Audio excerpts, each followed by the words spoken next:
Hello, hello.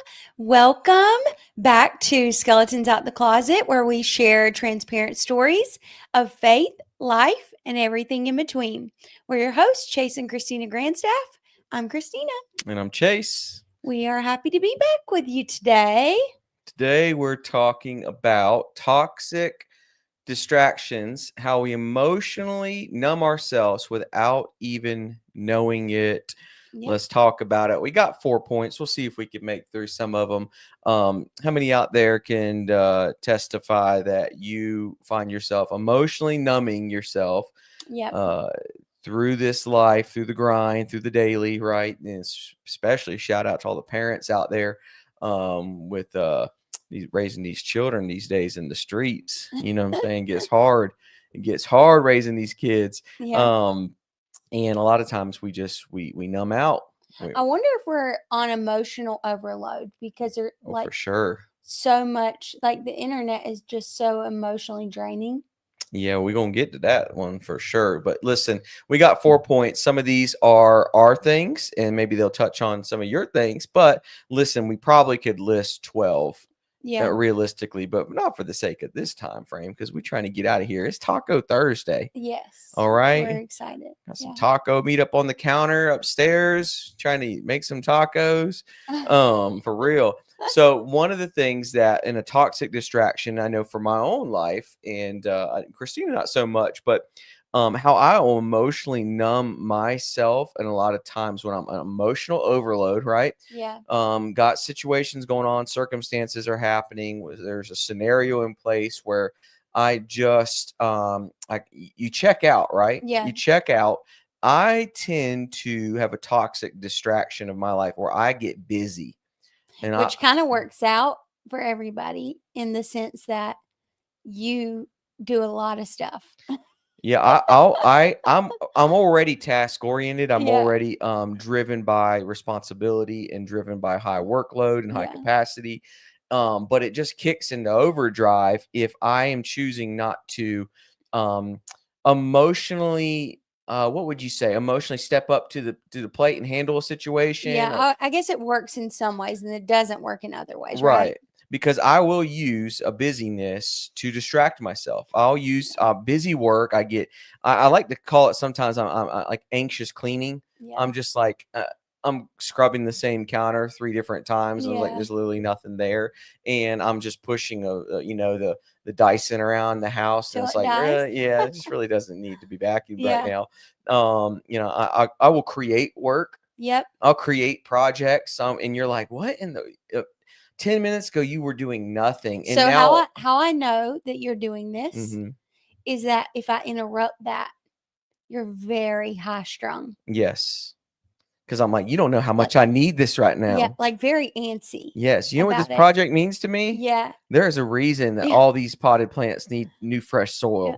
Like the times that you've like went outside and picked little weeds through the garden that like because they're staring at me. No one. Yeah. No you never had a little weed give you the middle finger? It was like, hey, I'm growing in your flower bed. What you gonna do about it? No, but this is funny just for our audience. We live in Utah and we have never been flicked off more in traffic than real. The Mormons. I've had a whole family, kids too. And the mom was like, give it to them, girls. And I was like, what? I just had a 9-year-old give me the middle finger in the parking lot because it's such a strange like thing. It's road rage is very for real religious place, but like people are shooting birds left and right. Yeah. And anyway, it is wild. I'm like, every time it happens, I'm like, that wouldn't fly in the South. Yeah, we had to get off. But I will chase you down to Home Depot parking lot. Yeah, that is definitely not something. If you're from Utah and you move somewhere else, like don't do that. They best believe. Don't do that. You can only do that here. I got sanctified in that part of my life. But listen, busy work, right? I personally, a toxic distraction for me is I tend to want to numb in busyness, create work, create projects, clean when it doesn't need to clean, wash clothes when they really don't need to be washed, organize closets, go, you've seen it all the time with me been with me for 20 years. Like you're just like, today's the day you want to rearrange every cabinet in the house. Yeah. And it's like, well, something triggered me. Yep. And instead of just finding a healthy means to handle that, I checked out, emotionally numbed myself, and created this task list that I could get through my day. Yeah. And how many people out there do that? And Give that us a thumbs compounds, up, make a right? comment Yeah. if yours is busy work. Yeah. Hashtag busy work. We'll understand what you mean, because Yes. I'm about that life. And sometimes, man, it feels good for me. It Yeah. feels good that I'm like, you know what? I don't have to respond to that today. I don't have to step up to the Well, plate and sometimes swing it's at that good to ball. do that. Yeah. Sometimes it's good to do that. The only time it's not healthy is when you're running from something that needs to be said or done Well, I think or all these things on dealt our with. list, these are things that we naturally tend to do, we need to do, but then it's when they become toxic.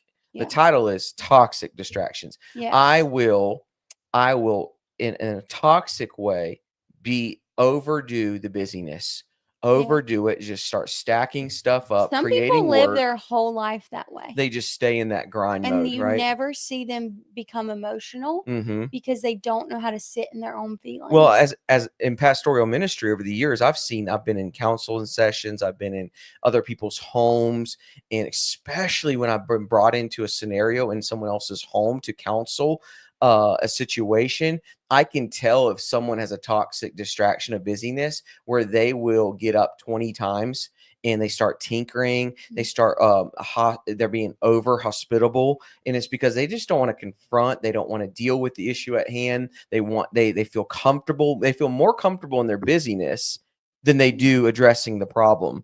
And that Well, a is lot of something that times how you see that in relationships when people do that without ever dealing with the emotions is usually what you see is the relationships they're in are either shallow, like pretty shallow.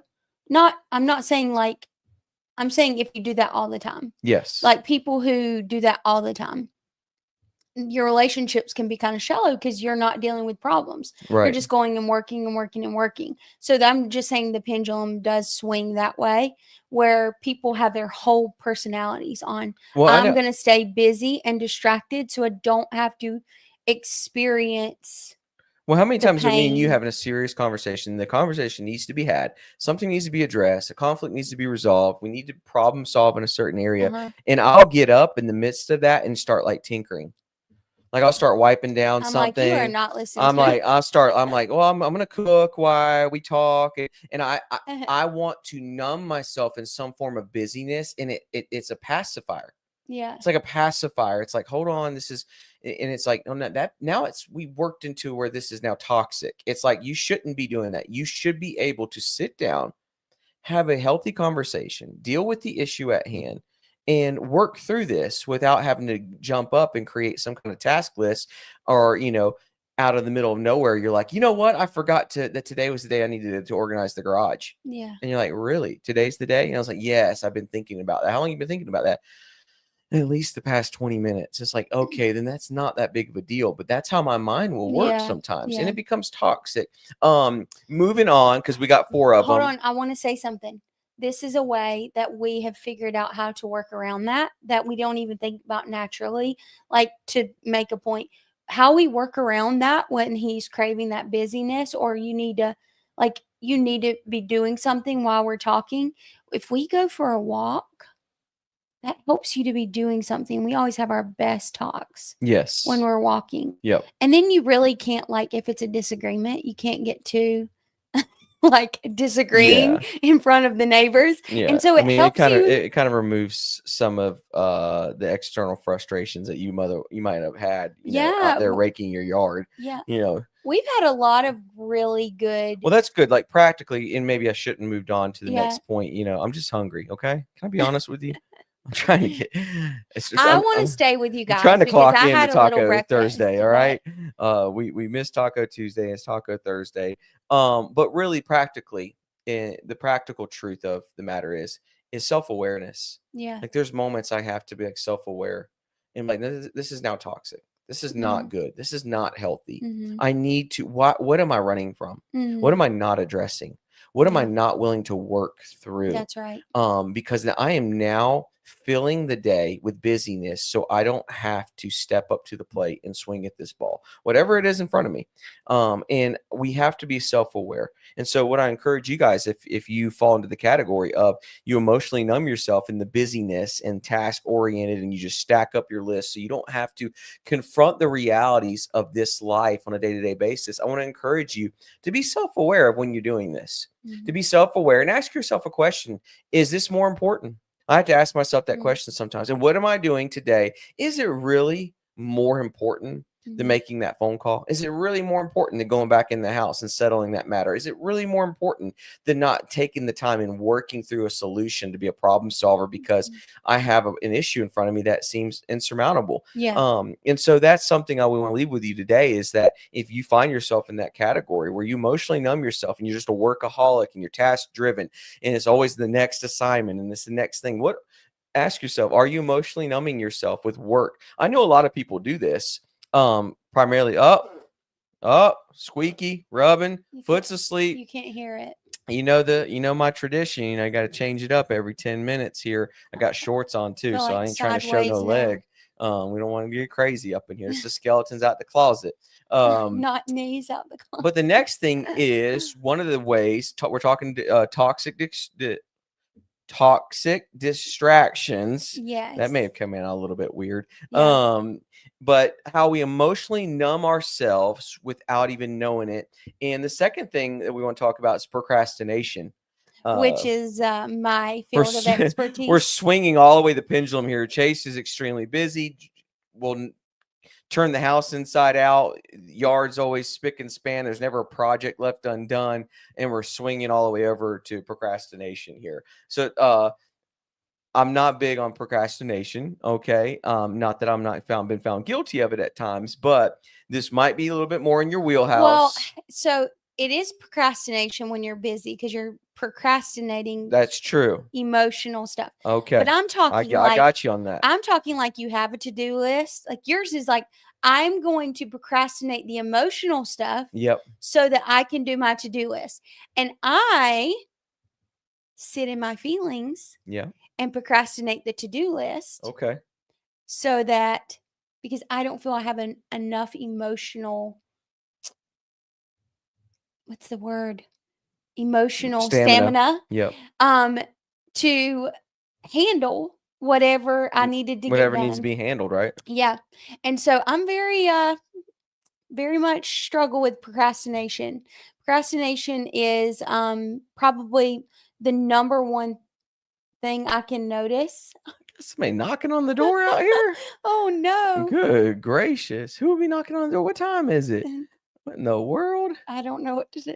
Let me think about this. Do I get up and leave the podcast and go answer the door? All right, you're going to talk about procrastination. I'll talk for just a second. Okay, we have never had that happen before on the podcast, so that's fun. I think I might know what it is, but okay. Anyways, so we're talking about procrastination. This is one of my number one struggles is procrastination, because I don't know. I have to have like an emotion. My emotional tank has to be high enough. I have to have enough reserve in order to take on tasks. And if I get overwhelmed with an emotion or a feeling, it's not that I run from it, but I procrastinate tasks I have to do because of it. And so I guess I distract myself in other ways with easy things. So, for example, an easy thing for me is I would distract myself with going to run errands. I would distract myself with a list of errands that didn't need to be ran, but give me an excuse to get out of the house. I'll ask my girls, "Do you want to go do this or you want to go do that?" And then I feel successful. I'm procrastinating at the things that really need to get done, but I'm like, I'm also doing some cool parenting things at the same time. So I'm not procrastinating in that way. I'm not procrastinating on my parenting or whatever. And so, well, he's back. This is so.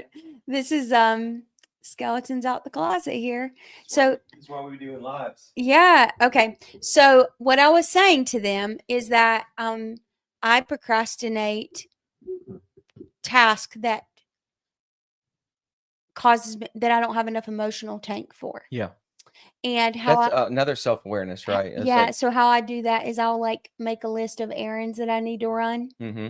that really don't have to be ran. Okay. And this always, you always call me out on this and you'll be like, "Do you really need to do that today?" Yes. And I'll always come back at you kind of high strung, like, "Yes, I need to do that." Yeah, and all of a sudden there's just like hottest item in the world at Target. It's like Got to be picked up got to be today. picked up. You need that, and you're just like, Mhm. we need laundry detergent. I'm like, we We probably got like need to go. 12 loads We left need in to the. go to Costco, but we Yeah. went last week. Like, Yes, for sure. so For I sure. just add things to do. So what have you done that has helped that scenario to where you recognize in the self-awareness of all this, because this is really the nitty-gritty and toxic distractions, is being self-aware. Yeah. Why am I doing what I'm doing? And how do Mhm. I change this? Because we're talking toxic and non-toxic, right? It's like, so what is the not, how do you address when you realize you just, the light bulb goes off, you're like, man, I'm really procrastinating this. What's going So on? I'm not avoiding the emotions. I'm avoiding tasks that have to have enough emotional stamina that I don't have at the moment. And so for me, what I do is I have a list of things that I do Mm-hmm. to emotionally fill my tank, which we talked about before. Yes. So if I emotionally then fill my tank, Yep. then the task can get done. Then you start to check things off that are no longer Yes. becomes So you instead of like procrastinating. numbing or distracting myself, I have to be purposeful with, okay, I'm not getting this list done right now, Mm-hmm. but I can start to do things that I know fill up my tank. Like Yep. turn on worship music, put it on headphones. Um that just seems like such a simple thing, but that helps me. I sleep in if Yep. on those days Yep. that you always know when I'm emotionally drained because Yeah. I'm sleeping in. Like sleeping in for me is like I'm waking up by 7:50, 8 a.m. Yep. But that's me waking up normally at 5:30. Yes. So I'm like, I'm gonna sleep in. That's gonna fill my emotional tank. I have no idea why, but it just gives me the rest that I It need. just does it. And go for a walk. Yep. We do that and sit in the sauna. Yep. Really helps me. And some other things I'm trying to think of that I do. Really, that's go for a ride. And So for all the procrastinators out there because what happens with procrastination is stuff starts to compound and stack up, right? And then you're sure. overwhelmed by the very thing that you've prolonged. It's Mhm. like so procrastination causes all these toxic things, they become bigger issues, right? So this is also another form of procrastination I do is I won't message somebody back if I don't have the emotional Yep. tank to message back at the moment and then I'll forget. Yep. And I think a lot of people actually have Which this. drives me crazy when I check your phone. It's like you have 13 unread messages and 16 unchecked emails. And me on the other spectrum, on the busy bee, You're like it's like every day. I'm like on top of that stuff every single day, Mhm. and it drives me crazy. And I'm like, what is it? Why are you procrastinating getting back to them? And it all really, let's talk about it. It all really comes down to if you start to procrastinate, it's because emotionally you don't have the capacity in the moment Mhm. to step up, Yeah. swing at that ball, right? It's like Yeah. you're in the batter's box. It's time. Like Yeah. this is your moment, and you're Yeah. like, nope. A lot of times in baseball, you can pause the pitcher, right? And I know people out there are like, there's a word for it, and it's my mind's blank on it. But a batter can step into the batter box, and if he has any hesitation, he can procrastinate that swing, put his hand up to the ump and say, hey, I need to check out of the batter box real quick. Mhm. And he gets reset. And that's Mhm. kind of what's going on. Is like Yeah. you know the pitch is coming, you know the decision has to be made, but hey, I need a moment to check out here. Yeah. I'm emotionally numbing myself. I'm pushing off that, which rolls right into one of the biggest things of our generation Mhm. that pulls into this whole procrastination picture so well. And that is we mindlessly scroll and we have mindless activities that we emotionally numb ourselves with. Yeah, Let's talk like about it. binge watching shows. So it feeds right into procrastination, right? Because a Mhm. lot of procrastinators need something that feeds their procrastination, right? Yeah. And too, you end up feeling guilty for that, Yep. you know, It brings shame. but I'd say I probably deal with the scrolling and binge watching stuff more than you do.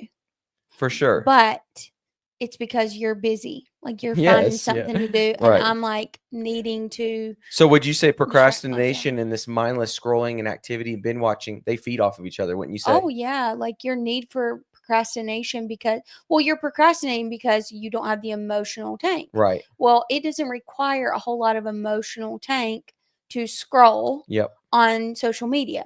What you Yes. don't realize is that you're actually draining your emotional tank more Right. by doing that. So, I have learned that I only do that every so often with binge watching and stuff like that.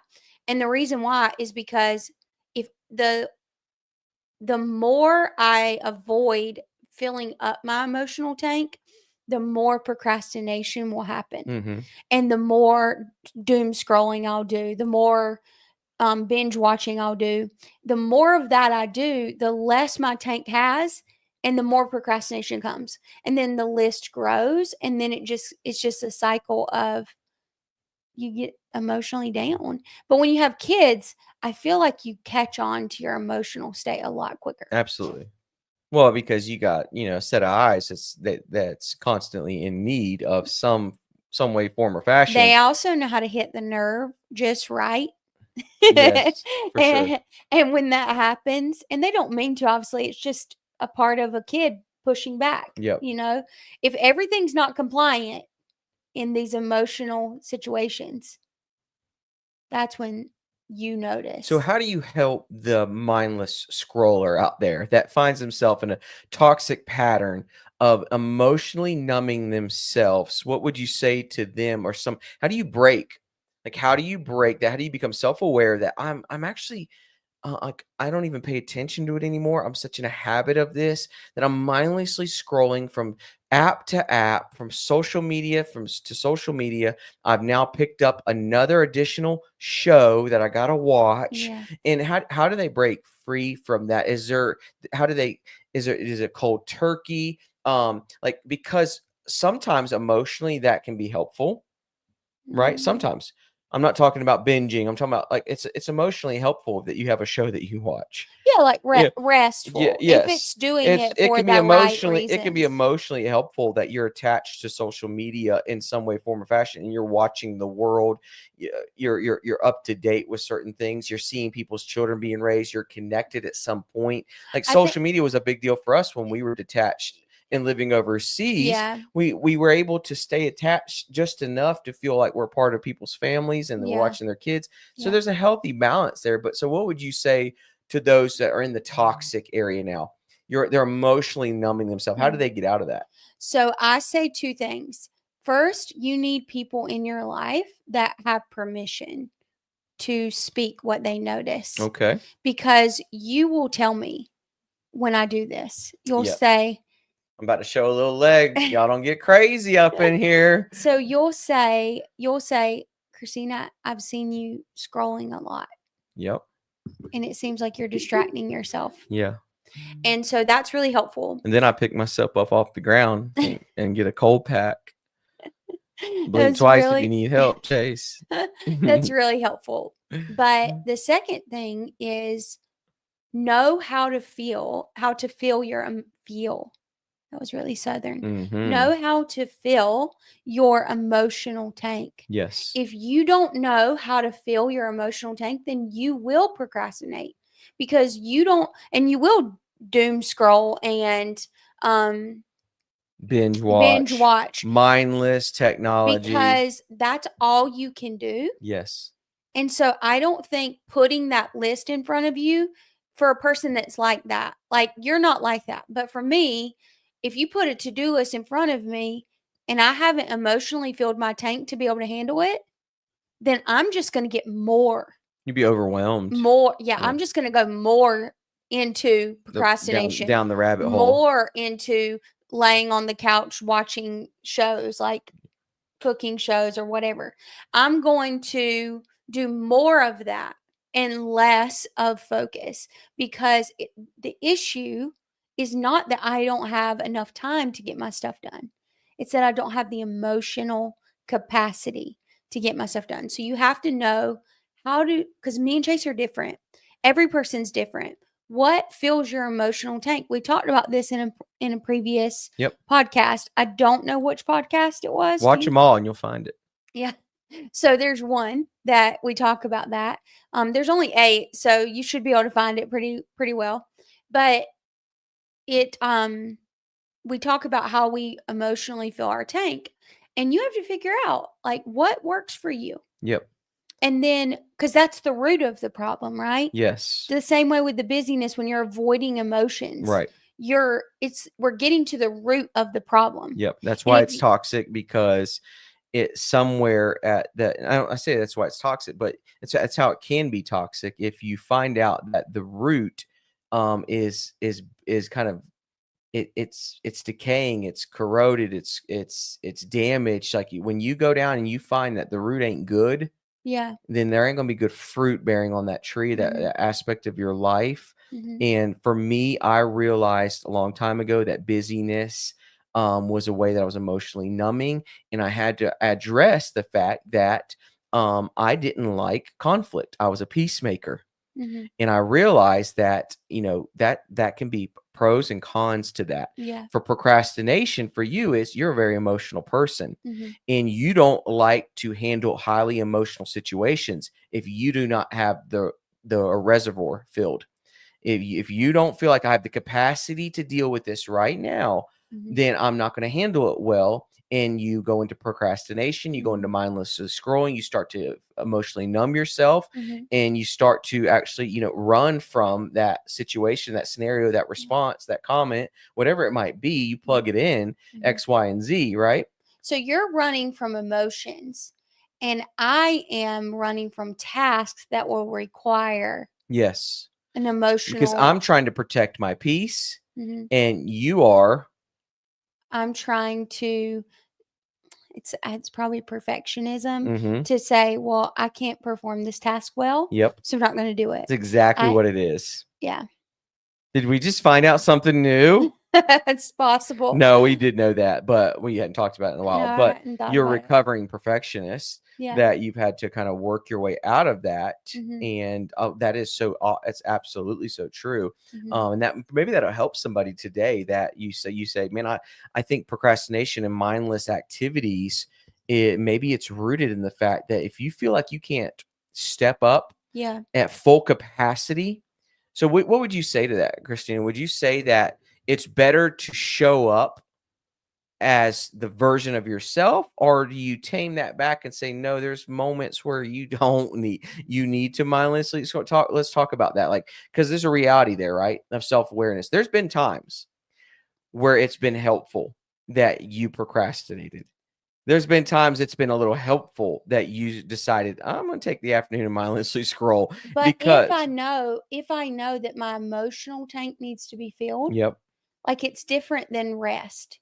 So like there are times where mindlessly scrolling or doing binge watching is a restful event. And then there are times when it's an avoidant event. So there are times where your work and busyness is restful to you. It is. And there are times where it's an avoidant behavior. When it crosses over into that toxic distraction there world. is like you have to know. You have to be self-awareness. Self-awareness, right? We've said it once. We'll say it again. We will say this a lot because healthy people are self-aware. They are great leaders. One of the greatest leadership traits out there behind every great leader is self-awareness. And it's not selfish. It's not selfish to be self-aware. No. The more self-aware you are, the better of a person that you will be for the people around you. Guys, let's close out, and let's close out on a heavy one. How we emotionally numb ourselves without even knowing it. Emotional eating. Yes. Emotional eaters. Get all my emotional eaters out there. Say, hey. Unite. Unite. Okay, we know. We know. Guys, I'm guilty of this so many times. I think really I'm 38 years old. For the majority of my life, I've been an emotional eater. Yeah. But for a long period of that, I didn't know. Yeah. A long period, I did not realize how much I ran to the cupboard, the pantry, the refrigerator, the drive-through window because I was over emotional and I wanted to numb myself with food. Yeah. And man, it can become so toxic. Why are we talking about the pros and the cons of this? You got to eat.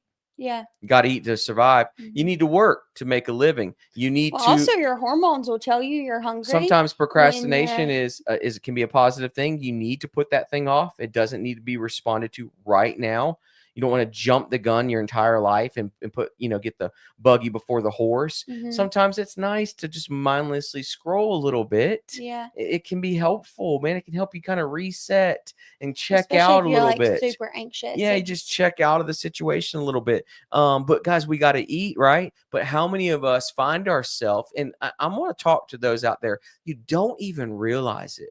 You don't even It's like you realize it. blinked and that whole bag of chips is gone. Yes. Well, you're not a chip person. Yeah, come on now. That's for my salty people. All the But salties. let's just say donuts. Are you sweet or are you salty? Some of you like, I'm Yes. both. Let us know. I wrap my burger in donuts.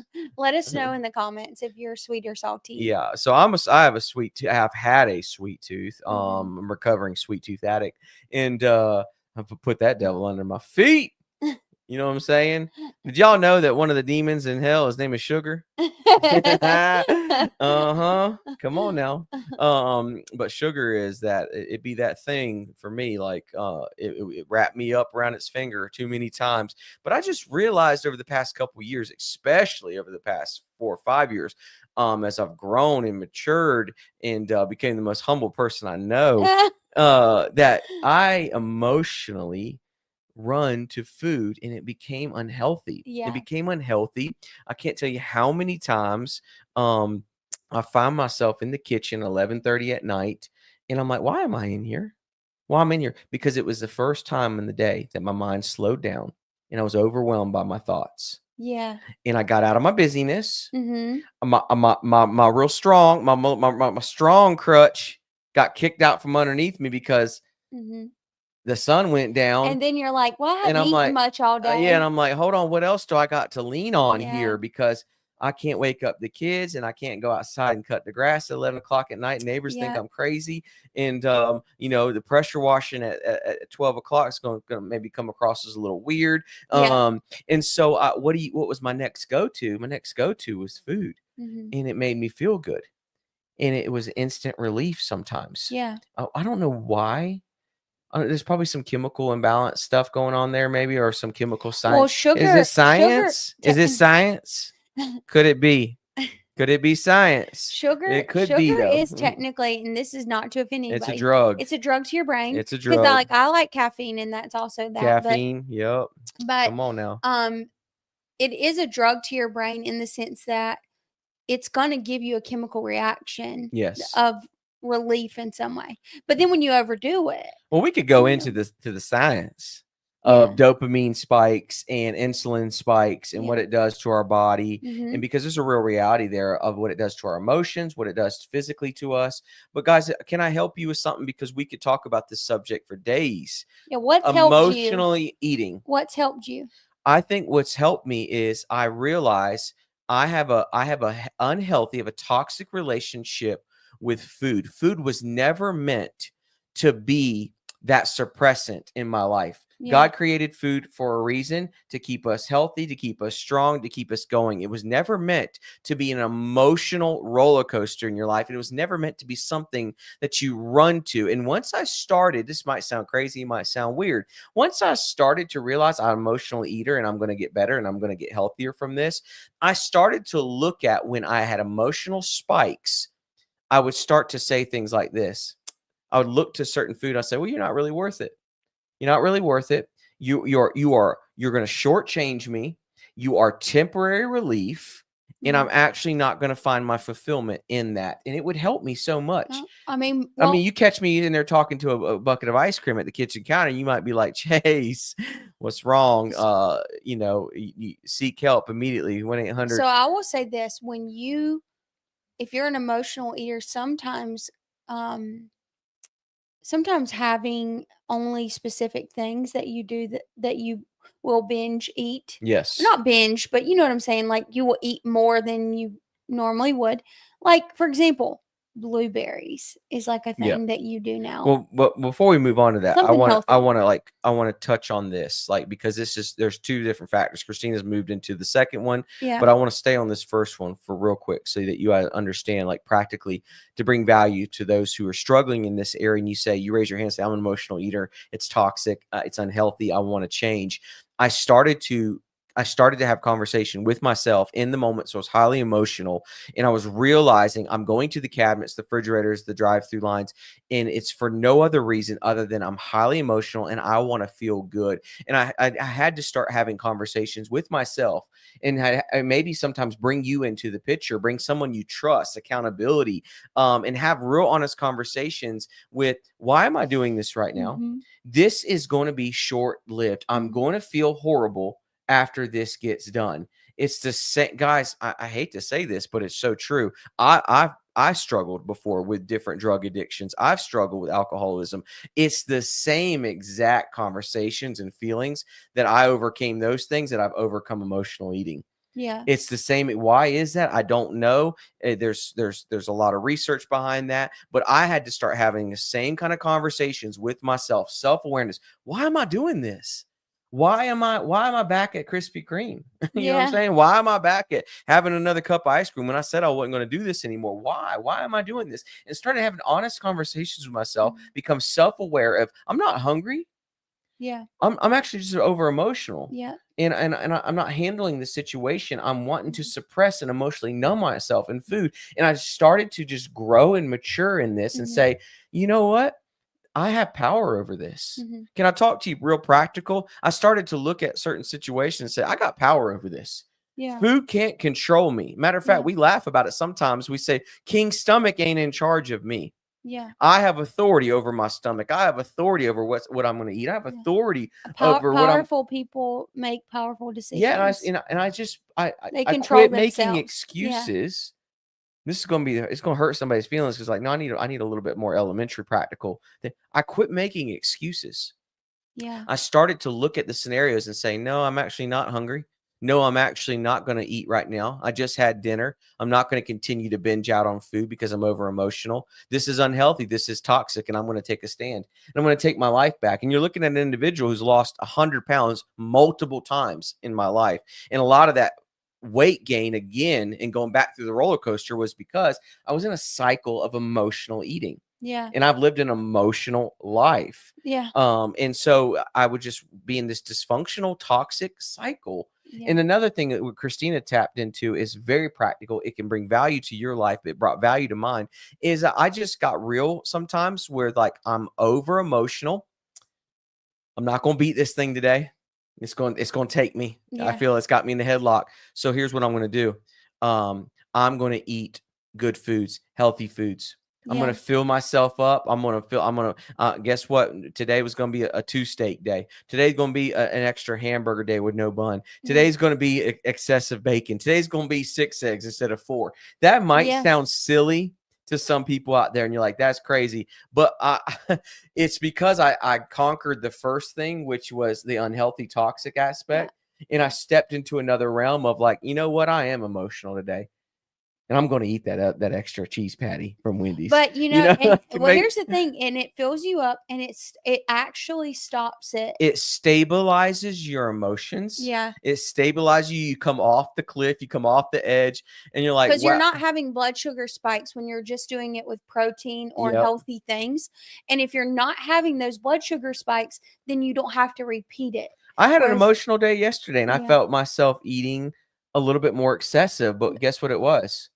It was high protein. Yeah. It was some blueberries. One of our go-tos is cottage cheese. It was some cottage cheese, which is high protein, a little bit moderate fat. Yeah. I just started to realize that there's certain days that I'm like, you know what? today this thing's got me in the headlock. I'm really emotional. I do that too. And I'm gonna, because this is skeletons out the closet. Let's be real. We ain't perfect. We be struggling. We be slipping and sliding some days on the hard things of life. And yesterday was one of those days for me. And I probably threw down 3,000 calories. But guess what? It was all high protein foods. There was no sugar involved. It was none of my old habits and old ways where I would go and get that box of donuts, tell the family, man, I just want to treat you guys to ice cream, when really they're like, nah, bro, you falling apart. How many times? You know what I'm saying? You falling apart, and you trying to go get a pizza also. Yes. And I've grown and matured. And like we would fold with you. Yes, all y'all would be like, yes, ride or die. Yes, Dad, you need that ice cream for real. Calm down. But guys, today we're talking about toxic let me get this word out, okay? Somebody out there just don't want me to say it. Toxic distractions. Yes. All right, say that 3 times. Toxic distractions, how we emotionally numb ourselves without even knowing it. Busy work, procrastination, mindlessly scrolling and binge watching television and technology, and emotional eating. These are things that our family has struggled with over the years. We've come to grips with some of it, why it happens. We have arisen our level of self-awareness as leaders. So another thing is, when you do these things, don't have shame. Like, don't allow yourself to be shamed. You just get back up. Yes. And that's what one of the success things for us has been. You just get back up. Yeah, during my journey of finding out I was an emotional eater, it took years. Yeah. That's a real reality. You just get back up. It took years to break through, to break habits, to make changes. And to even keep fine-tuning, what needs to be constantly fine-tuning and being flexible, and coming to the realization that next year you're going to pick up on some toxic distractions that you have in your life that you don't even fully see right now. Why? Because you're maturing, you're growing. God's taking you from glory to glory. The steps of a righteous man, they're ordered by the Lord. You're going up, and as you go up, you'll find out that you can't carry all the weight with you, that things have to shed off of you. There's certain emotional things that you're numbing yourself with. You're numbing your emotions, and they're unhealthy. And God will mature you, and he'll grow you, and he'll stretch you, and it's going to be all for his glory and for your best. Because listen, he desires, he's the author and the finisher of your faith and your work, and he desires to bring you into this full image of what his son Jesus looks like. And so we want to help you today with the toxic distractions that we face, and that we've overcome a lot of these things. And maybe some of these things were great practical tips and brought value to your life. Guys, we want to ask you to comment, like, subscribe to this channel. Share it to your post today that you think maybe somebody needs to hear this. Hope you had fun with this, with Skeletons Out the Closet. Every Monday through Friday, you can join me in the morning for Chasing the Truth, 15-minute devotion. Every Wednesday, you can join Christina with Created Confident, where she helps you build a strong, unbreakable mindset. And because we understand that mindset is everything. Guys, thank you so much for joining our channel. Thank you so much for sharing it. Until next time, God bless. We love you. See you next time.